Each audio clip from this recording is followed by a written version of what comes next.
Good morning. My name is Amanda Yaki with Columbia Grain here at the Port of Wilma, giving this week's grain market update. Last week, the USDA report came out, raising exports to 215 million bushels, and we believe some of this could be more business from China. Overall, this report predicted smaller supplies, increased consumption, higher exports, and reduced stocks. Shown on this next slide is the soft white wheat balance sheet for the PNW only. Even though this carryout has been reduced, stocks still remain fairly healthy for our region. So, what is feeding the bulls right now? China business seems to remain strong, as well as slightly tighter world stocks. Another big factor came after the USDA report last week, with corn and bean stocks both being reduced.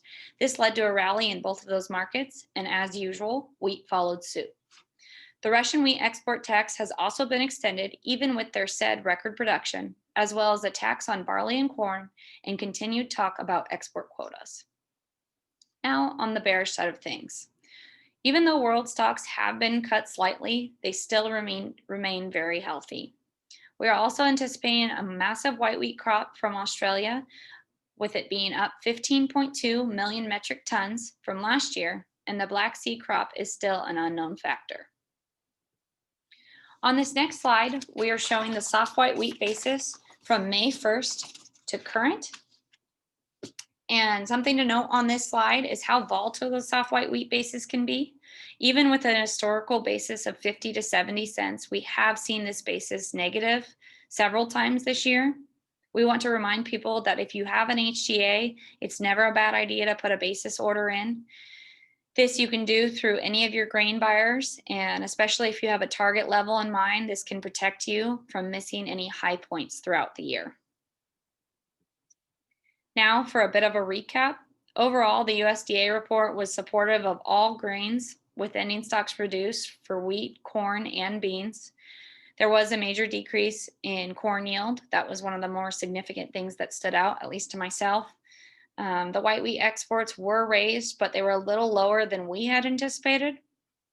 Now, looking at the Chicago, September, and December HTAs, the trade range has been 650 to 670 currently.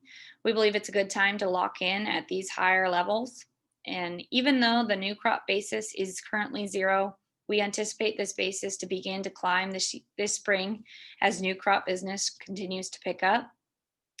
Looking ahead, we need to continue watching China's demand and Australia's excessive supply. As always, both of these countries are going to play a major role in what happens next in this market. As usual, we'll also be looking at the weather for the US Plains, hard red wheat areas, Black Sea region, and potential emergent problems that might come. Our thoughts are, unless China jumps back into this market, the white wheat will be trading in a 675 to 750 range. For new crop, we think HTAs would be the best option at this point, and this market right now is currently presenting some solid selling opportunity for our growers. Thank you for listening to this week's market report from Columbia Grain at the Port of Wilma, and have a great day.